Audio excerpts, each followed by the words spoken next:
A really popular, really well-made email finding tool is called Hunter.io. Let's go ahead and go to that site right now.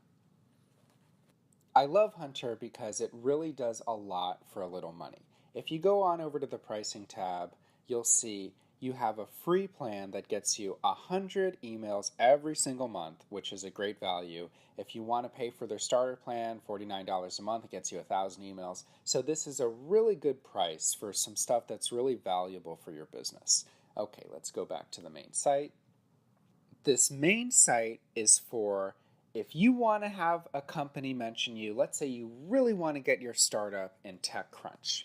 You can go ahead and type in just the domain. See, it automatically completes. So let's do techcrunch.com. And what that's going to do is it's going to pull up the emails that it has found most commonly, most likely to be working. So let's see, okay. We've got this first email, verified. It has this check mark. What you're going to see up top here is the most common pattern that Hunter has identified for the different formats.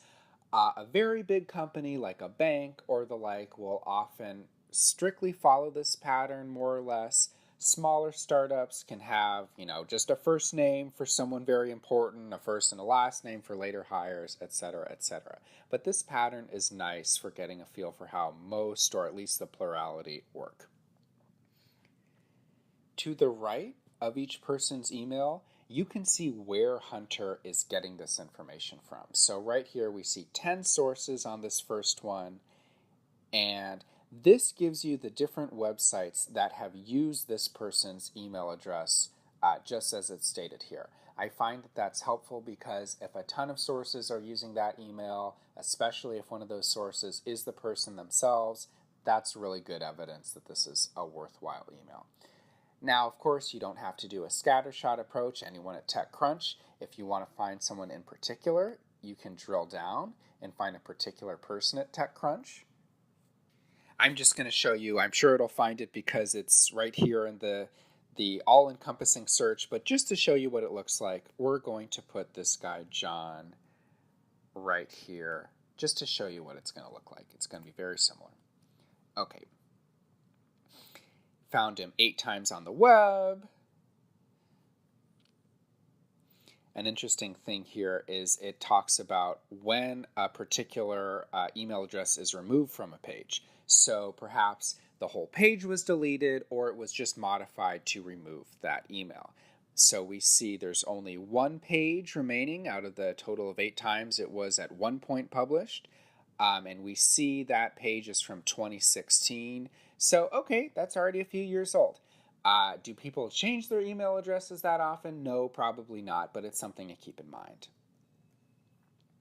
Okay, if we scroll up, if you go to Finder, this takes us basically to that same thing we just did if you want a particular person at a particular company rather than a scattershot approach. Verifier is very useful if you have an email address that you think is accurate but you're not quite sure. You can go ahead and use this verifier tool to double check and get Hunter's take on whether or not this is valid. Let's give this a try. Let's say not likely real at techcrunch.com. Then go over to verify. Okay, what does this say? Risky email address. This email address cannot be verified with certitude. It says confidence score 72%. Okay, so what does that really mean? Well, if we go over to email status, it's saying accept all. So what that's saying is this is an email address that you can make up any old thing you want and it'll probably accept it and redirect it to some catch-all address that maybe, every now and then someone will check. But the important thing is to note, it says it's a risky email address and the confidence score is below my personal favorite threshold of 80%. It also says, as expected, we couldn't find this email address publicly available on the web. No one's mentioning this on a blog post, etc. So this is not a good candidate for your list. There's a bulk upload. there's a section where you can find email addresses in bulk. You can upload a whole bunch of domains. You can verify people's email address. You can find the email addresses of a whole bunch of people from a list of names and companies. This is all very good if you're going through, say, news articles about a similar niche to what your startup is in or your website or other service. You can find a ton of people, put them all in a list, and quickly upload them. If you click Email Finder, New Bulk, you can give this a name, May articles about cloud storage, whatever you like. And you can upload a CSV file with first name, last name, or just a full name in one column, as well as the domain name. And this will get you a whole bunch of emails. The Leads tab will let you sort of make almost a mini CRM. You can put a whole bunch of leads in this.